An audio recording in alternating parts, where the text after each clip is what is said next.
All right, let me know when you're ready. You are? Okay. All right, good afternoon. We'd like to call the meeting to order. Just want to welcome any of our council members that might be joining via Zoom. If you can just announce yourself, and we'll go around to the folks in the room as well. Good afternoon. I'll go first. Let me just turn on my camera. I'm multitasking here. Hi, Eulalia Garcia, designee for Commissioner Quitos with the Department of Correction. Good afternoon, everyone.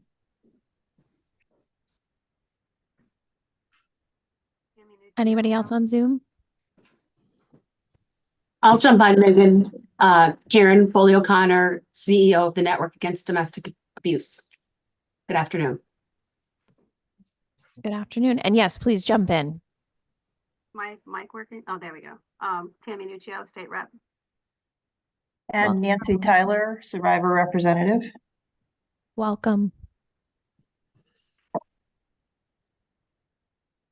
All right, hearing none other. Rob Rosado, Chief of Police in Meriden. Good afternoon. Good afternoon. Hi, it's Daniel Karpowitz representing OPM here as your Undersecretary for Criminal Justice. Welcome. Thank you so much. Anybody else on Zoom? All right, hearing none, we'll start with Nancy Turner. Good afternoon, Nancy Turner with the Board of Pardons and Paroles. Good afternoon, Merritt LaJoy, Office of the Victim Advocate. Good afternoon, I'm Joe DeTuno. I'm a director for the Judicial Branch, oversee family services. Good afternoon, I'm Mark Palka, Judicial Branch, Office of Victim Services. So here, excited to be in the new role first time. And congratulations to our lawmakers, the two senators and Representative Nuccio for completing the session. I hope you've given yourselves a chance to decompress after all the hard work you all did. Thank you. And good afternoon. My name is Andrea O'Connor. I am a Family Violence Victim Advocate Program Manager for the Umbrella Center. Great. Thank you, Chairman Scanlon. First of all, Mark, great to see you in your new role. And I believe in that little interregnum, we missed you. And so it's great to have you back. And I also want to thank Attorney Joe DeTuno and Shauna Harrington for being with me the day after session ended for subcommittee meeting. And I was brought up to speed. They did an awesome job. And just delighted to be here. And I'm State Senator John Kissel from serving the people in North Central Connecticut. Thank you. Thank you. Attorney and yes, good afternoon, Attorney Phyllis DeCara. Great. Good afternoon, Johanna Canning for the Division of Public Defender Services. Thanks for being here. Obviously myself, Megan Scanlon, President and CEO of the Connecticut Coalition Against Domestic Violence, and my co-chair here, Senator Flexer. So thank you all for being here. First order of business is the approval of the January meeting minutes. Does anybody have, I guess I'll make a motion to approve the minutes. Second. Any discussion? Any corrections? Okay. All those in favor, say aye. Aye. Great. All opposed? Any abstentions? Okay. All right. Next up is the subcommittee reports. First on the agenda is the law enforcement model policy. I think we have representation on Zoom. So good afternoon again, everyone. So the policy subcommittee met on Wednesday, January 17th. During that meeting, the subcommittee members reviewed and had discussion on recommended updates to the model policy for police response to crimes of family violence. At the end of the review, a motion was made and approved. We approved the recommended updates, and the following changes were made. The first change that was made was an administrative change, which we included the updated 2024 revision date and cover, and then the relative pages with a date. Additionally, the table of contents was corrected, and they were to reflect new or removed content. We discussed and talked about the brief history of the creation of the model policy, the purpose of the policy, the definitions, and those were all reviewed. We also made administrative changes to the statute, the hyperlinks, and the removal of references to old public acts, which were also reviewed and corrected. Under the responding officer chapter language, it was added to clarify the investigations violations of orders of protections are family violence investigations. We also discussed and changed one important, in my opinion, one important change. Under the general considerations chapter with probable cause, we changed it to represent probable cause. And under the same area, we underlined the speedy information that was that's taken place to make an arrest. So we corrected that as well. We discussed and clarified that an internal affairs investigation will be completed if an officer is arrested for domestic violence. So we removed some language in there and clarified a sentence indicating that an internal affairs investigation will be conducted. We also updated to reflect current language regarding the alert notification and GPS program in Connecticut General Statute 53A217 and 53A217C. Under the criminal possession of a firearm chapter, several changes were made to reflect updated language in Connecticut General Statute 53A217, actually 53A and 53A217C. Seizures of firearms under the risk protective order. Those changes were made to reflect the updated changes in those public acts as well. And that's pretty much the completion of our subcommittee report. Thank you very much. Any questions? You also have the meeting minutes in your packet if folks haven't had a chance to review them. Any questions?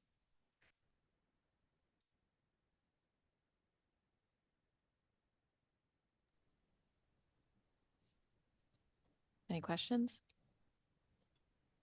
All right, hearing none.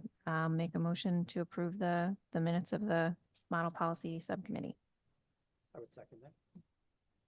All in favor? Aye. Great. Opposed? All right. There's sound. All right. So I actually have for the next agenda item, I have a quick update. Both the co-chairs of the arrest warrant and orders of protection subcommittee had like unexpected family emergencies. So I'm going to give a pretty brief update, but certainly happy to take any questions and bring them back to the subcommittee to follow up. So first and foremost, the subcommittee met on May 22nd. They discussed arrest warrant procedure from law enforcement's perspective, and are planning to evaluate other stakeholder perspectives moving forward in terms of gathering information on best practices. They also addressed the confidentiality form, which rolled out in the Stamford court system to allow victims to keep their address confidential on protective orders. But they also allow clerks to input information that they need in order to in the protective order registry. So they're looking at this process to make it more uniform across. So it's gotten a little bit muddy, I guess is fair to say. So they're looking to really streamline this process. So they discussed ways that they could look to streamline that process in the future. And then lastly, most significantly, they discussed the protective order modification process as requested by victims. And it currently differs from court to court and sometimes judge to judge, depending on the judges, and it often can be judges within the same court. So they're really looking at how to provide uniformity across the courts and across the personnel within the courts as well. I know Shauna is reaching out to the family violence victim advocates, to the supervisors with a survey, and we'll share the results at the next subcommittee meeting. I don't know, Shauna, if you had anything else to add? No? Okay. Any questions, concerns, things that you'd want me to bring back to the subcommittee?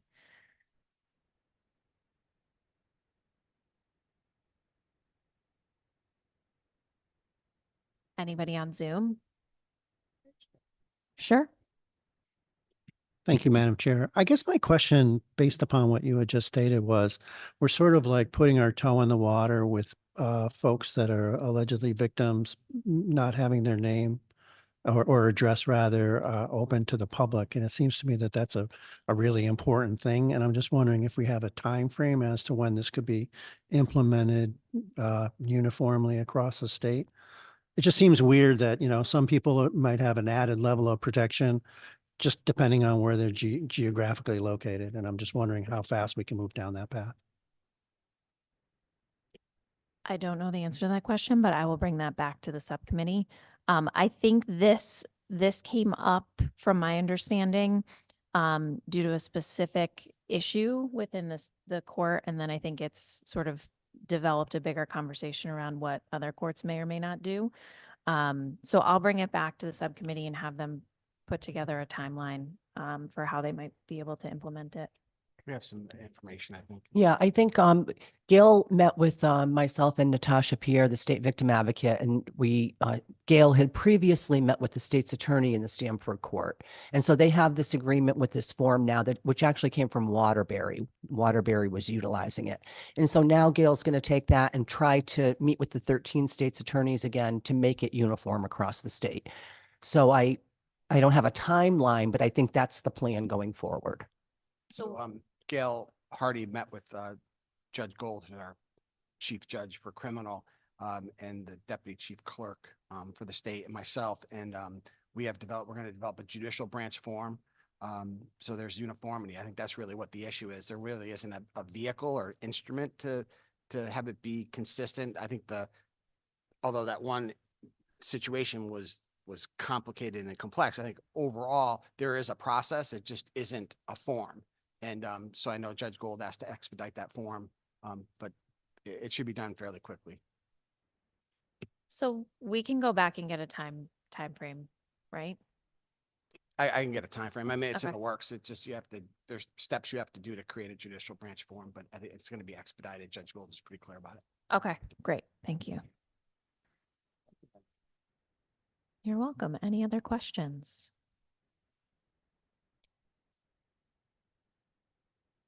Okay.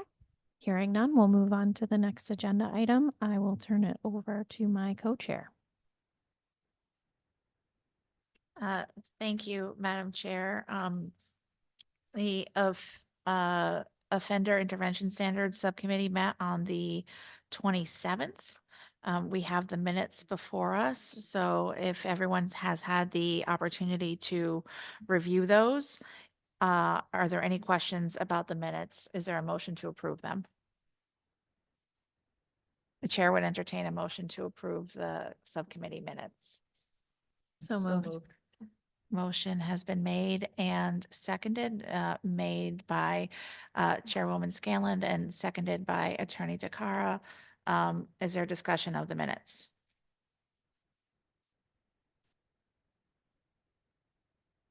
Does anyone from the subcommittee want to highlight anything from the minutes? No pressure, but you can if you like. I think it was a very productive meeting. Senator Thank was you. Please feel free to turn your microphone on. Thank you. Senator was thankful. We were thankful for him to come out I think the minute after session ended, but it was a great conversation.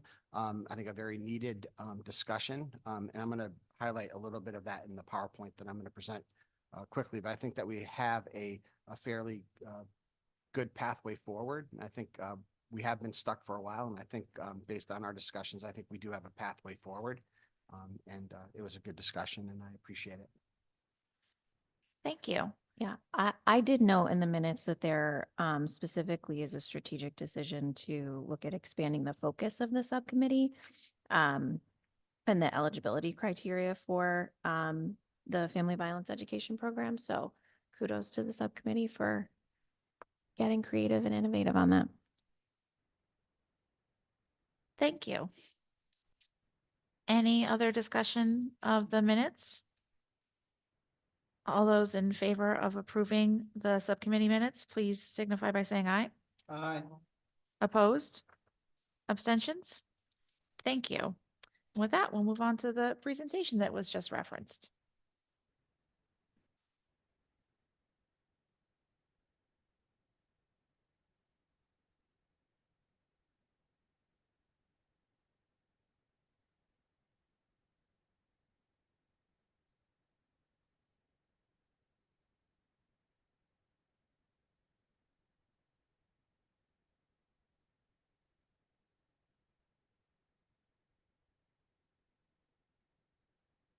Okay, good afternoon again. I'm Joe DeTuno. I'm a director of Family Services as part of the judicial branch, but I have been the co-chair of the DV Offender Program Standards since 2013.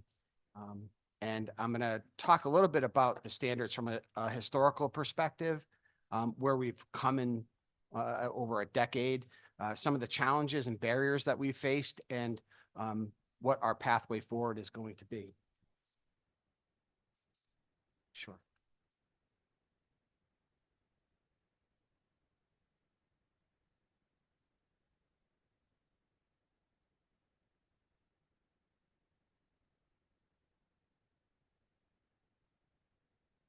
So I'm going to keep talking about the technical issues. This has been a very fruitful endeavor from the beginning. And truthfully, I think that Connecticut has standards for domestic violence programming that far exceeds others in other states. And I think the reason why that was is we had a collaboration from many different agencies, state agencies, judicial branch, a lot of different expertise came in the room. And we had somebody who really was passionate about getting the standards from other states so that we could look at them, compare them to what the judicial branch had. And it's to batter intervention programs. And I think that the document that came from that work, and it was about a year's worth of work, was something I think everyone was extremely proud of. And it was something that I think everyone could say, now Connecticut has standards, and we really did fulfill our statutory obligation in terms of what we were asked to do. So in terms of the introduction of the DV standards in Connecticut, the original subcommittee was formed as part of CJPAC, which I know many of the members on this body are also members of that. A group of professionals started work in 2013 to really not only craft our standards, but to really look at the best practices that were found in other states that really had standards as either in legislation or statute. We did a really nice job looking at the best of the best, and we incorporated many of those best practices into the document that is in practice today. In 2014, those standards were presented to CJPAC for approval. And it led to Public Act 15-211, which really, I think, really formulated and put structure around the DV Standards Advisory Council, which has been in existence uninterrupted other than COVID since that time. So in terms of the purpose and the overarching goal of the standards in Connecticut, I think it's good for us to just be grounded in what we were supposed to be accomplishing and what should be our foundation in terms of batter intervention programs in the state of Connecticut. Really, they're global standards to be used by state agencies, by community-based agencies that offer batter intervention, which is a very robust intervention. It's usually 26 weeks. And it has certain foundations and things in it but also anything that's equivalent to that. It might not be called batterer intervention, but if there are things being done in the community with domestic violence offenders that is equivalent to that level of intensity in terms of intervention, those standards we were hoping to apply. I think that around the table, I'll speak for myself, but I know that those standards were very much aspirational. We wanted to put as many best practices in the standards as possible, so that if anyone was thinking about working with domestic violence offenders that were repeat offenders, serious domestic violence offenders, they knew the roadmap to really do some good work. And our hope was that that work could be measured. Those are things that we're still working on, but I think having those standards were certainly aspirational and things that we wanted to make sure were in every single program as much as humanly possible. Really, we wanted to ensure that all the interventions that we have in Connecticut for domestic violence offenders adhere to the current best practices found in the judicial branch programs, which I oversaw for many years as part of my old job, and others across the country. And I know that we found the best of the best, and we looked at those across the country. The goal of a standard or those DV standards is really to promote consistency and quality.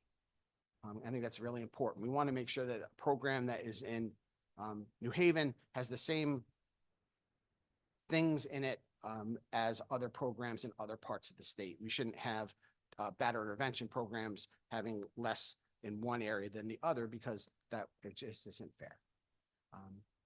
And we really want to reduce recidivism, which, you know, the judicial branch with our Evolve and Explore program, we can actually see recidivism after completion, which is a really important part of it. But we want to reduce recidivism, and we also want to increase victim safety.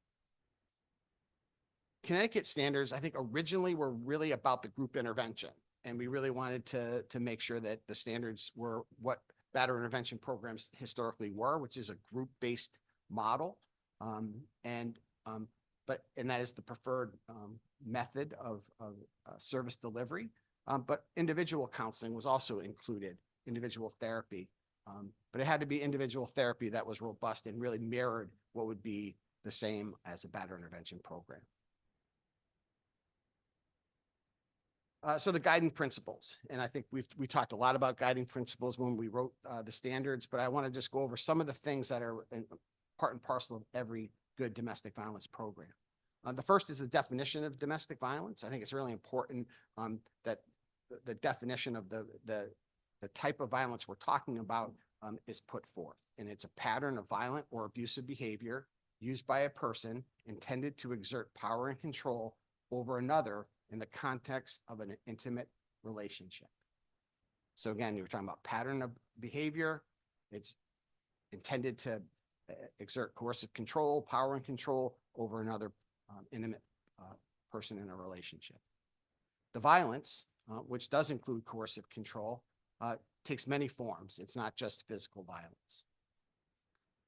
One of the earmarks of domestic violence programming and intervention is that domestic violence is a learned behavior.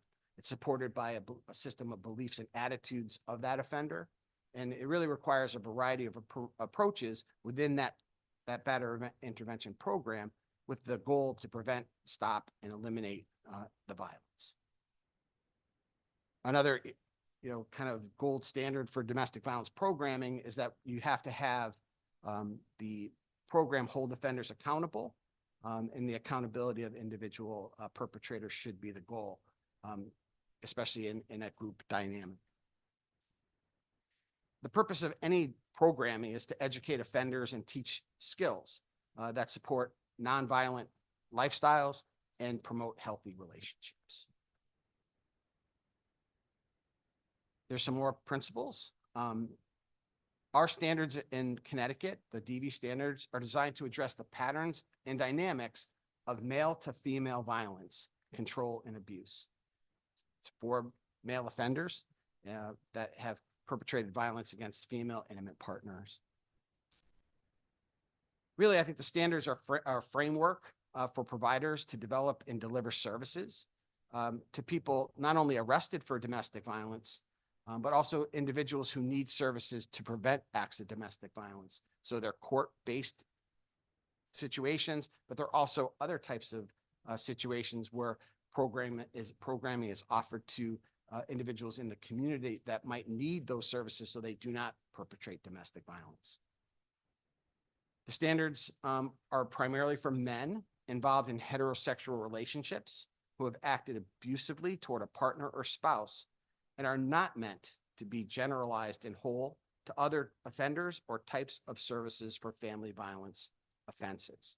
So our standards are not for every single domestic violence offender and not every single person who is arrested for domestic violence. I think we took a pretty firm stand that these are the more serious cases, in cases where the intervention needs to be robust and it needs to really identify and really look at those dynamics that created the violence, the domestic violence, and that other things such as substance abuse or mental health, although they might be a contributing situation, they're not the reason for domestic violence. Every offender offered domestic violence services, batterer intervention, shall comply with all Connecticut statutes regarding non-discrimination. So I took those standards and those guiding principles right from the document that we prepared. My hope is that these principles kind of give a foundation of the type of offender we're identifying and thinking that those standards will apply for. But again, the standards are typically for men and for people who are more serious domestic violence offenders. I'm going to spend a few minutes talking about Public Act 15-211, which really established in statute the Offender Program Standards Advisory Council. So after the standards were in play, our advisory council met for many years. Karen Jarmach was the first co-chair with myself, and then as she left CCADV, Jerry Wild was the co-chair with me through COVID and after. And then when this body was developed and came to be part of legislation, Shauna Harrington now is the co-chair with me. Statutorily, we're charged with promulgating, and I had to look that up, talking about promulgating, reviewing, updating, and amending as necessary the standards. The challenge for us, I think, as a committee is that implementation was not part of that original charge. We really were charged with looking and getting these up and running and being a viable situation for standards. But I think the application of them in practice was really the thing that we struggled with, and whether that was actually even our charge. The advisory council did a really nice job developing a standard application and approval process for providers. We established a web page for people to find the forms and for a list of the approved providers. One of the things that I didn't write in the PowerPoint, but I know that we spent quite a bit of time, years on actually, was to really do a public relations campaign, try to get as many people in the community to understand that there are these standards and that they should, if they're doing this work with domestic violence offenders, they should apply to be on the provider list. There were so many initiatives and just a great deal of brainstorming about how we can get the word out. And we did that for quite a period of time. One of the sections in the Public Act was really to move toward implementation of the standards. And I think that the subcommittee that developed the standards really was not really involved in this aspect of it. But basically that part of the statute really talked about the role of a prosecutor in domestic violence cases and how standards are to be applied when there is a case involving domestic violence. And I think that was the first real kind of opportunity or thought process about implementation, where I think that the committee was still in the process of trying to figure out how we were going to get people on the list and how we were going to really implement the standards Was it going to be aspirational? Was it going to be a best practice guide? Or was it going to be something that needed to be prescriptive and actually utilized in the court system? The other challenge is that our original subcommittee was filled with agencies that really didn't have much to do with the criminal justice system. We had DCF, we had DPH, public health, we had mental health and addiction services, Board of Pardons and Parole, not that they're not part of it, but we had many people around the table that everyone's idea was that the standards were going to apply to them and to the work they were doing with domestic violence offenders. But Public Act 15 211 really shifted us to a focus on what's happening in the criminal justice system. And I'm not sure that we caught up in time to really make sure that the list of approved providers was robust in hindsight. So in terms of our challenges and barriers, we've been struggling, I think, as a subcommittee for some time on how to find a pathway forward. I think we're very much stuck in how this was applied to the criminal justice system, which is certainly something we should focus on. But I think that we just got stuck in that arena, and we never found a way out. And I think one of the things that our subcommittee really spent time on is how do we get moving in a direction that's going to be positive, and that might help really the situation as a whole, as we kind of identify in the community agencies that are doing this work. But in terms of what our statutory goal was and what our responsibility is, Connecticut standards continue to meet and exceed the standards found in other states.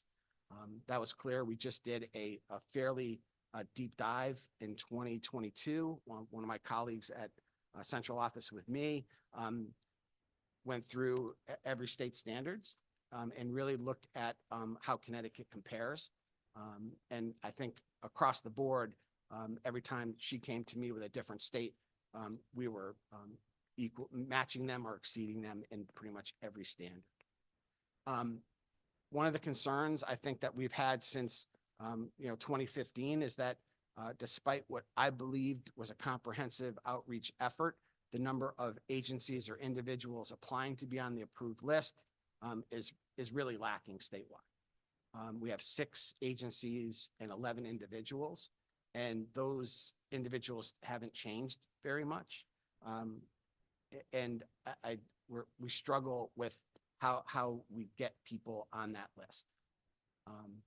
Only a small number of agencies have been added to the list during the last 5 years. I think it's 2. I think another barrier was obviously the criminal court implementation of this. But also, I think that we have not got to the point where I think that when I first joined the subcommittee and I wanted to look at these standards, it was standards that were going to be used by many different state agencies that are serving domestic violence offenders, either post-conviction or they have some connection with community-based programs for pretrial cases. Another issue that I think is out there that we really haven't been able to tackle is that quality assurance is an issue. Coming from the Court Support Services Division and knowing how much we do to quality assure our programs, knowing that there really isn't anything being done with the agencies on the approved provider list relative to quality assurance. They sign a form, they agree that they're going to follow the standards, but I don't think anyone has gone to them and actually did an audit, as an example, which again takes resources, it takes those types of things. The other aspect is there really isn't a way for us to identify the cases that actually go to the approved provider list programs to see how they did in terms of recidivism. Do they get arrested again? Those types of things. I think section 22 really did. Can I interrupt for just 1 second? Oh, I'm sorry. I'm sorry. No, That's okay. I didn't mean to make you confused. Can you just Since you used the term quality assurance, can you sort of define what that is so we can really understand the Sure. challenge that you're talking about? Yeah, I think that you, as part of quality assurance, you would want to know the facilitator's resume. What's their education? How long have they been facilitating groups? You might want to read their progress reports, see how are they reporting offender positive strides, or how are they dealing with things that might be problematic or something that might be of a concern. I think that you would want to certainly look at the curriculum that they're utilizing, or how they're going about facilitating that group. What does a curriculum look like? How are they actually in group delivering that? I think there's also a part where you want to at least hear from the offender about what they got out of the program. At CSSD, we have an exit and survey where they fill out the things that they got out of it. I would really like to make sure that there's supervision, right? Is there someone in that agency watching the group, or doing some sort of clinical supervision? We're talking about high-end domestic violence offenders who are repeat offenders. They come with a lot of challenges, and I would love to see like what the level of oversight of those individuals are. Those are some of the examples. And again, I would love to know, did they complete, and how did they do after they completed? I know that rearrest is just one measure, and that doesn't always truly reflect what happens to a victim in terms of domestic violence, but it's the thing that we utilize in terms of, at least at a minimum level, seeing how successful the offender is as they complete. Thank you. Sorry for the interruption.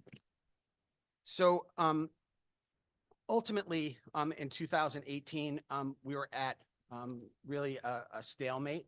And one of the things we did at that time is we got a small federal grant to really look at the DV standards in practice. Central Connecticut State University did that. They did both a data analysis, and they also did some focus groups of pertinent groups. And that was a report that was submitted to CJPAC and to our subcommittee. And Karen Jarmuck and I did a presentation to CJPAC on that report.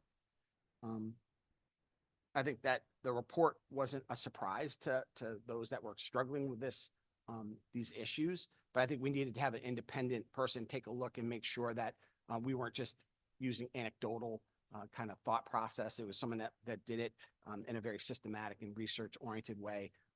And ultimately, right after that, we had a short period of time, and then COVID hit, and that's really was kind of where we stalled. So moving forward with the DV standards, again, in 2021, 2022, we had a person at CSSD really do a really deep dive into all the standards. And again, I think the thing I'd like to really always kind of accentuate is that, Connecticut standards really are really excellent, and they really are at or above other states who are doing very similar work. I think the areas of improvement really fell into two major areas. I think the first was the aspect of cultural responsiveness.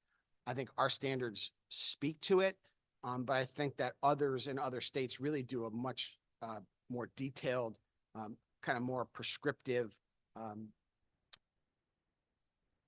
I guess the word is plan for cultural responsiveness and what the program should do. And they really talked a lot about internal assessments, that the agency should be doing that, should be looking at our work and our contracted programming. So that's one aspect of it. The other is other standards really did extend to other populations of offender. As we know, the Connecticut standards are for men, but there's a lot of standards about how to do interventions with female offenders, marginalized communities, and the LGBTQIAA+ community. I think that in our standards, we talk about it. I'm not sure that, and this is where it becomes a little problematic. I'm not sure that there's evidence-based programming that includes those standards. I think that is where some standards are talking about, if you work with female offenders, these are the things you should think about. I'm just not sure that there is programming that's available statewide in those states that really has an evidence-based component, which again, that's really what we would want. And sorry to interrupt. Are you talking about group programming or both group and individual? I think that both, it was both. Both. For sure. Okay. I just think that those really felt aspirational and more guidance versus a standard that is, prescriptive, that you must do this in the programming. That's just how it felt when I was reading it. But again, without having the ability to talk to the people who are in those states, we didn't have that opportunity. It was just such a heavy lift just to go through it. But those were the areas where we said, okay, we could probably write some standards that goes along with that. But then the challenge soon after came, well, then we really then have to have programming in Connecticut that if it's going to be in the standard, especially for criminal court, we have to have programming. And that becomes the challenge. So we have a situation where we find ourselves where our standards are by far excellent and they really they did not need a major overhaul. However, the things that we could add to the standards, I don't think we can put in there at this point. Because I don't know, especially from a judicial branch perspective, what that would mean fiscally, what that would mean in terms of developing programming for that situation. It's certainly things that we don't have on the day-to-day basis. We have Explore and Evolve, which are for men, because again, as our DV standards talked about, that's going to be the vast majority of the people that need that level of intervention. So when we had this kind of idea of, do we put pen to paper and write this out? I think this is when this committee came to be. And I said to myself, why don't we just identify those enhancements that we could make and then have a real discussion about the lack of programming, lack of agencies that are on the list, and really what can we do to move from inaction to some action. And thank Senator Kissel for helping us kind of move this in terms of an action plan. And what we're thinking is more of like a reframe, and really to go back to the original intent, is using them as a best standard, best practice guide, and then really start asking the state agencies who use batterer intervention programs or something akin to that, what do you use? Does it comport with the standards? If not, why? And from there, we also want to know from them, are they contracting with community-based agencies? I think that we did it the other way around. We tried to find the community-based agencies and the individuals in the community that are doing the work. And I think that it would make sense for us to flip it around and say, okay, judicial branch, what do you do?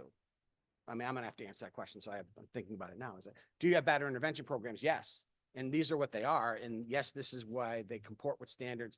This is the area where it might not, right? Our standards ask for outside people to do supervision of the program. We have our state employees, we have a grants and contract unit, and they do that work. So we have the compliance part of it as an example. And then they would say, okay, what community-based agencies do you work with? And we have a list. And we would say, this is who we have in Bridgeport, this is who we have in Hartford, this is who we have in New Haven. And I think the next step would be asking them, do they do fee for service, right? Because we're not talking about a contract where the branch or the state pays for the programming. This is going to be an offender paying a community-based agency X amount of dollars to do that intervention or treatment.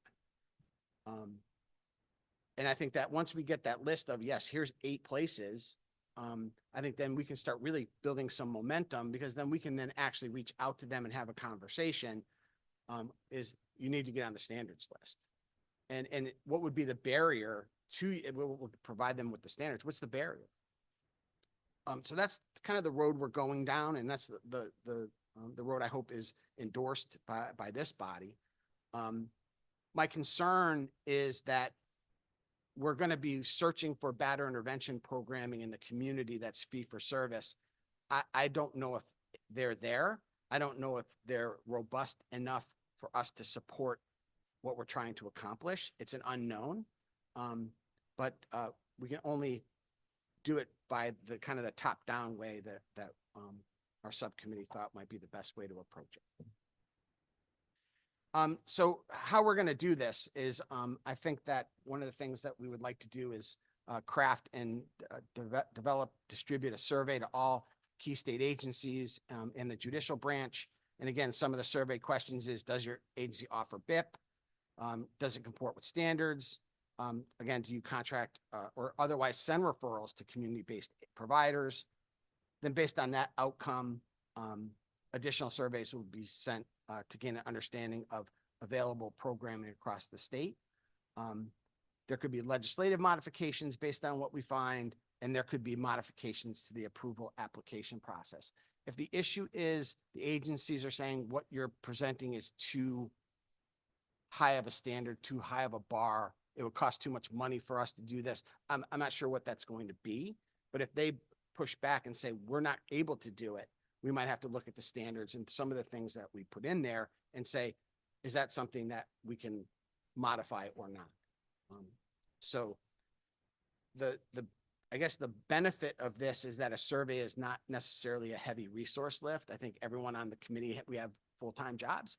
And I don't think that there's going to be an intern or someone from CSSD. Unfortunately, my person went on to another job. I'm just not sure there's going to be a person that's going to be able to do that.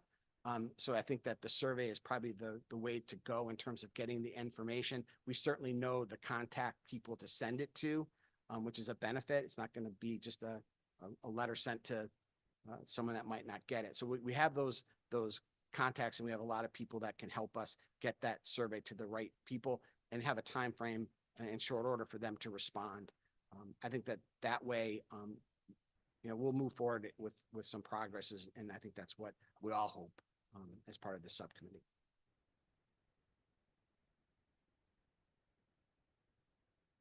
Thank you. Thank you very much. We have some questions, if that's okay. Senator Kissel. Thank you very much, Chairman Flexer. Actually, more of a comment. I just want to compliment Joe on his presentation, and Joe and Shauna, when I met with them, had really put a ton of work in here. Sort of my observations and speaking to them and after the presentation as well. Advocates have done an excellent job, and back in 2015 passing legislation, and so many people around the table now were instrumental in that.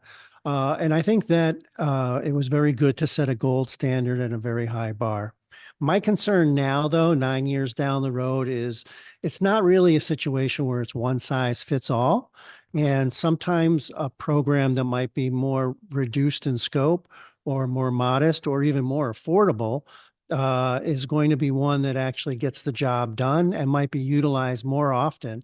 My concern is, so for example, when these matters get before the court system, if it is a state's attorney or someone else sort of confronted with, it's either going to be this program that's 26 weeks and it's going to be very costly. And actually what was amazing to me is we don't even know if it's being effective or not, or we're not getting a sounding as to what's actually transpiring. And I know that when we have other areas of criminal justice, we try to give the courts as much latitude as possible to fashion an appropriate punishment or solution that fits the crime, right? And so that's why whenever, traditionally folks on my side of the aisle say, 3 strikes and you're out, or we're just going to hammer, bring the hammer down. In this instance, my concern is that yes, for the serious batterer, a 26-week program that's highly intense, that is the gold standard, better than anywhere else in the country, that's completely appropriate and should be our goal, and we shouldn't vary from that. But at some point, we may have to do an assessment and say, we need more tools in the toolkit. We need sort of a spectrum of potential responses. And I think that it may be hard for us to do that because we don't want to be perceived as reducing our standards or taking a step away from the need that is out there.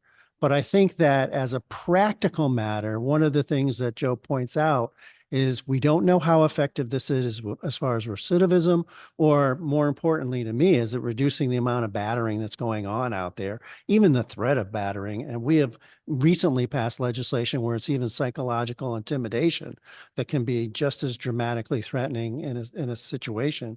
But now, as we've become more broad-minded regarding a lot of societal issues, we have the LGBTQ, and I don't know the rest of the letters you threw out there, so I'm an old fogey, I guess, when it comes to how fast that is moving. But also, Joe had indicated that there's also this component that other states are embracing that sort of has to do with ethnicity and sort of other cultural backgrounds that may affect. And again, I don't want to talk stereotypically, but there may be certain ethnicities that are more prone to violence. That sounds stereotypical. It sounds wrong. And I don't want to cast aspersions on anybody. But if other states are saying, we're noticing there may be things that are viewed as more tolerable in certain backgrounds, nationalities, religions, I don't know. But I think that it's probably a ripe time for us, especially now with the leadership of this council. And I want to commend Chairman Scanlon and Senator Flexer for putting this all together and bringing everybody under one roof to sort of take a step back. We're not going to give up our aspiration to have the gold standard or even the platinum standard and to lead the nation. But I think that we should have a more varied toolkit. And, you know, if you're a hammer, everything looks like a nail. And I think that we have to sort of have more flexibility to address all the things that are going on out there in domestic relationship situations that we want to curtail. And so I think it's time to sort of open up the discussion to say, let's do an assessment as to where we want to go from here. We have a great start, but I just don't know where. I think it's time to shift gears a little bit. I just want to throw that out there and commend Shauna and Joe for their hard work on the subcommittee. Thank you, Madam Chair. Thank you, Senator Kissel. Karen O'Connor has some comments on Zoom. Sorry, I had to unmute. I was just in listening to Joe specifically talking about the LGBTQ plus community. I started doing some Google searching and there's nothing out there. And then discussing, you know, when he brings up the point that there's no way to know if these programs are working. I don't know if you're aware, but there are some states, and I know in 2015, I know Ohio is doing this. They're utilizing polygraph similar to how it's used for post-convicted sex offenders done through probation, which Connecticut does use, to in a therapy-based, not used against them in court as far as their case, but in their therapy that they're working through, that maybe you might want to look at some of those states in that process to sort of see, and the questions would be around, you know, controlling and abusive behavior might show if these programs are working based on a pass rate. Just want to throw that out.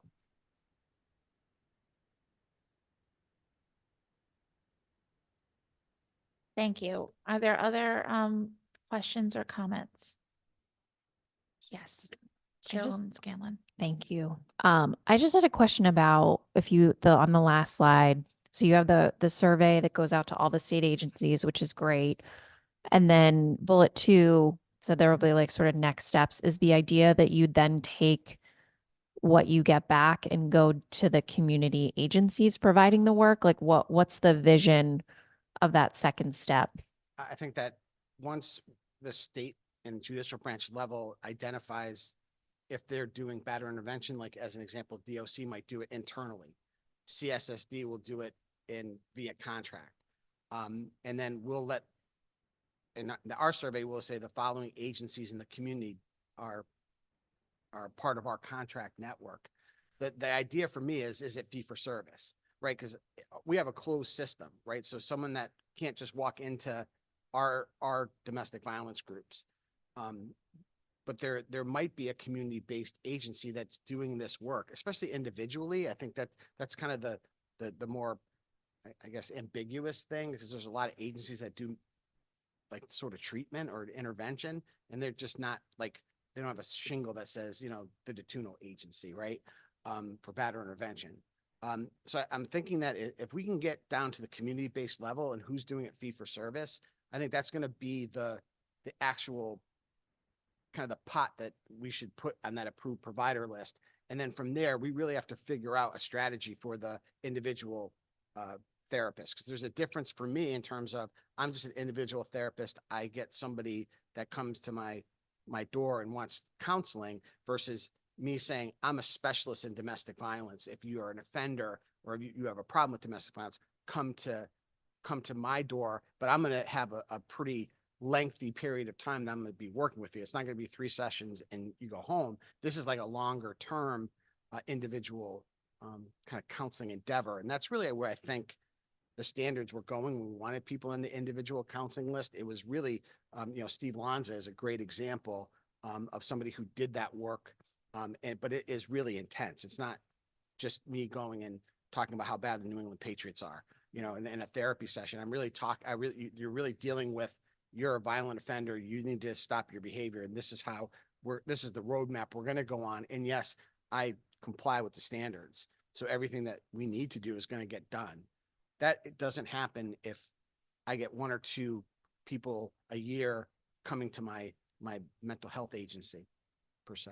And that's where our struggle is. But I think if we can get, you know, the bell curve, if we can get the vast majority of people and agencies that are doing the work, I think we'll be way better off than where we are today, which is kind of just guessing and not having a robust list.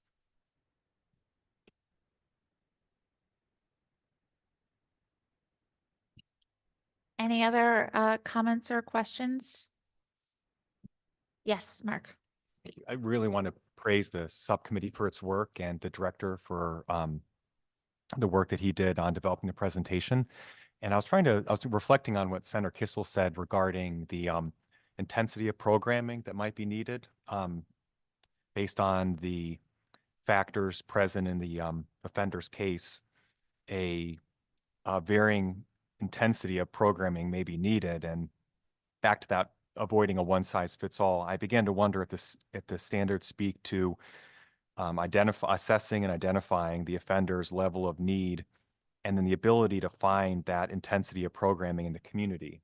I could really appreciate the director's description of how you're trying to develop standards that are actually responsive to the capacity in the community. And therefore, I was really wondering about, you know, among the individuals and agencies out there, is there a ability to meet the intensity of need that the offenders may present? I think if you're looking at the judicial branch programs, I think there is certainly a wide range. One of the challenges is that we really don't know what's in the community.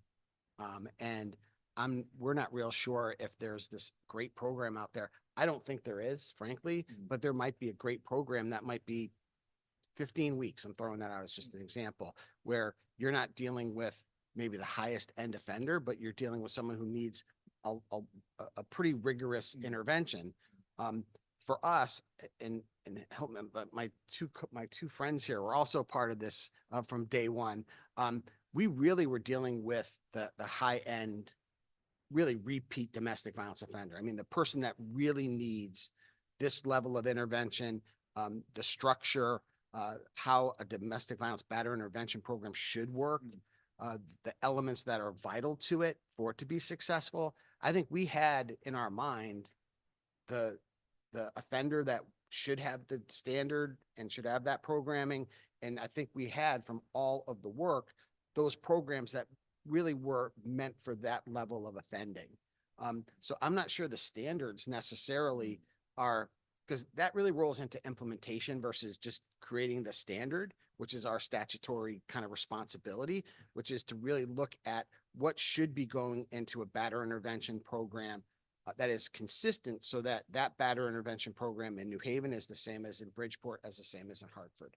And I think that consistency of programming is really what our initial really goal was. And I think that we were looking at probably the 20% of domestic violence offenders who are probably convicted should have some sort of an intervention and a sanction, that to go through a program that is 26 weeks, maybe longer, to really understand and change their behavior. So I hesitate when we look at different models, because we really are striving for behavior change and to stop domestic violence. And I'm not sure that a program that's less than that or less robust, it could be, as long as it's robust and the same elements are there, it could be 15 weeks, but it's got to be significant. I think that's what we were striving for. And I think it really is reflective in the standards, because when you look at other states, that's really what everyone's trying to accomplish. So if I may, I have a follow-up question to that, because I know we've talked about this. So it's, the 20% that's really high offenders, but what happens to the folks, you have your first time offenders, they have their programming, you have your really high risk offenders, but a majority of the individuals fall in between that. So what is the thought process around developing and providing programming for that population? I think that that's kind of like a part B to what we do. I don't think that the standards really equate to programming. I think that the standards should lead to what would be in a program. We have a pilot program now. It's called ABC, and it's for that kind of middle offender. But I don't know if I would want a high risk offender being in that program. So it's challenging, and I think one of the things we struggle with is just the criminal justice system and how it works.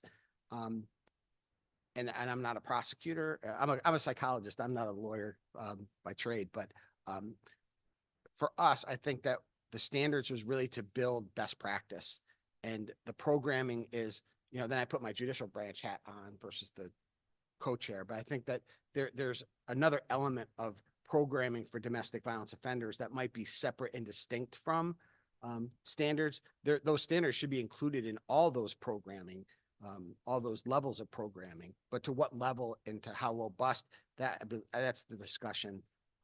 So the discussion is, how do we build programming for all different levels of offender in a way that makes sense, and have it be also community-based and not always contracted with state agencies or judicial branch because of the cost, right? There's a cost implication for anything that is state funded.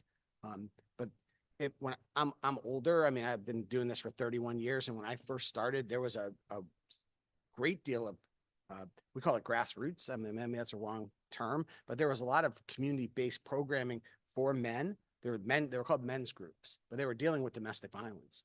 And a lot of times those facilitators became judicial branch contracted program facilitators, but they had those in each and every community. I don't know if they're there. And I think that's one of the things that our survey will hope to get to is, are there those grassroots models? It's more about domestic violence though, because we have to kind of there's fatherhood programs and there's other types of programs. I would really like to know, is there domestic violence groups being run at a community-based level? And again, I don't particularly know, I don't hear of them. And I haven't, as I oversaw contracts and we did RFPs and we asked for community providers to come and become judicial branch contractors. I just don't see that in the community anymore. It could be cost, it could be a lot of different factors. I just don't know. But my hope is the survey is going to lead us in that direction. Thank you, Senator Kessler. Yeah, I just want to follow up to Chairman Scanlon's question, because Joe, I was with you for most of this, and now you just sort of ran me in a circle, and it sort of like tags into what Mark Pelka's question was too. And I don't want us to talk opposite each other. We all want to hold to the gold standard. We all have this goal. We don't want people battering, but there's degrees. And you said, like, we got this 20% up here that are heavy duty batterers, and we don't want to pull back on the 26-week programs. I get that. but that leaves 80%. And it also means we don't know what's going on in the community. You had indicated that there used to be these community programs. We're not sure if they're still out there anymore. So I guess what I'm saying is I totally support the survey. I think we need to, and I think as a group, nobody wants to take one step away from the gold standard or from our leadership position in the United States. But I think we can still maintain that goal of eliminating any kind of violence, whether it's physical or emotional or however it's being done. But again, having different tools in the toolkit, having it more surgically approached. And I appreciate, maybe I'm looking at it more from a lawyer than a psychologist or psychiatrist. I get it. But to me, we're missing a lot of what we could achieve in Connecticut if we're just always focusing on that top 20%. And it's great. And we can promote that and say, look what a great job we're doing. But I feel like and I'm not even sure, I don't know enough about this, whether there's like a path that if you stopped someone that's at a lesser level, that prevents them from ever getting to a higher level. It's sort of like, in the criminal justice system as a whole, and Mark remembers this from his other hat that he was wearing not that long ago. If we can intervene, it's JJPOC, if we can intervene at those early stages, then it never gets out of control, never gets to the worst, most violent, most predatory, most victimizing stages. And we can also keep people from bumping into the justice system in the future. So I almost think it's as important, and maybe in some respects even more so, to get to the early situations and just nip it in the bud before it ever gets to that 20% that is so horrific someone needs 26 weeks of programming. To me, that person's like out of control in a million different ways. And that's really where family services. And so I just hope we look at this in its totality, Yeah, but I I think but I don't want it to be misconstrued that I want to reduce the No, goal. absolutely. I think we're talking the same language. What I'm saying is that the standards are separate sometimes than the actual programming.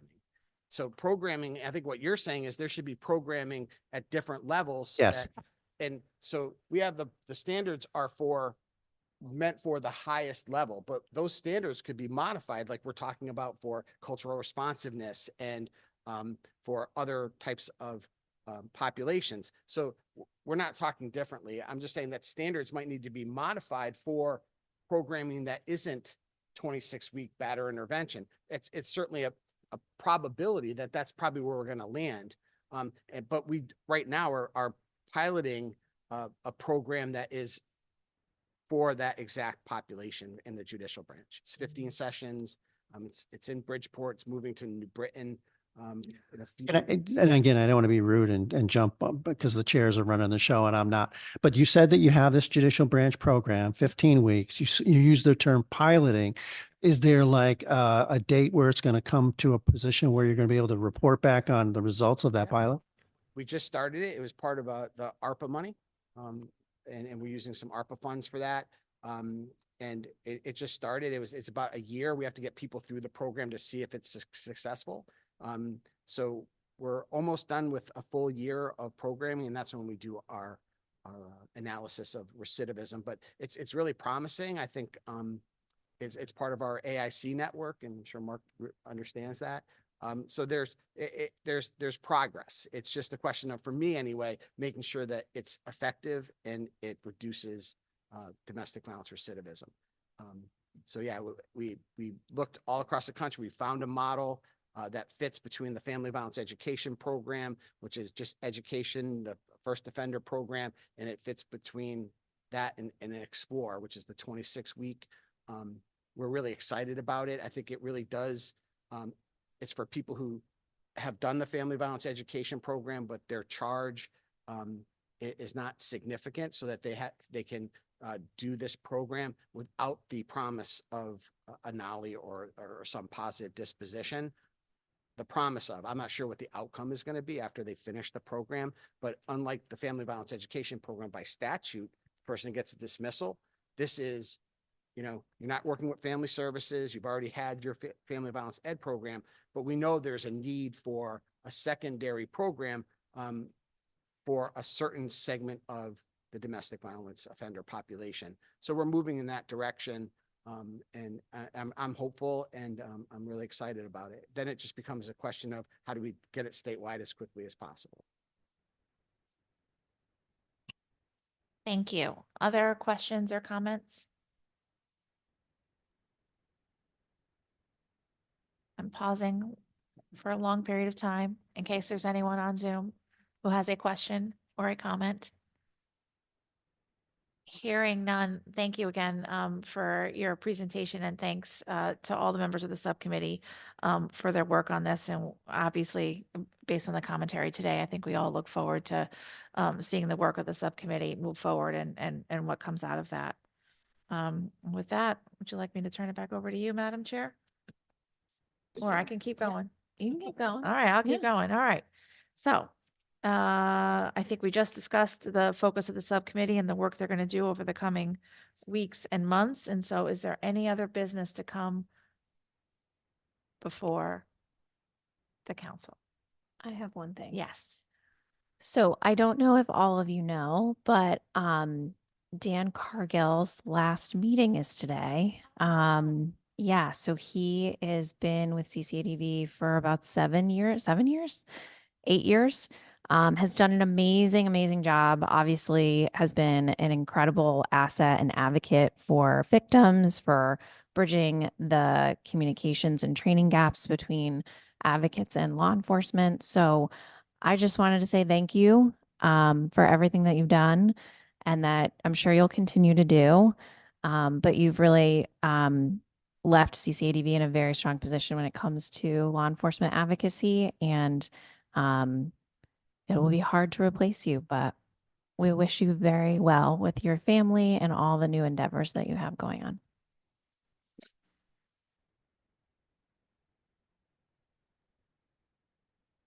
I just want to echo those comments. I'm surprised to hear this news, Dan. But grateful to you. You have been an incredible leader in this space for the entire time that you've worked at CCADV. And I hope you know that your work has made a really meaningful difference in the policies in the state of Connecticut and the work on the ground by so many different organizations. And I don't think it's unfair to say that there are people whose lives have been saved because of your leadership and your work in this role. So thank you very much and congratulations and best of luck to you.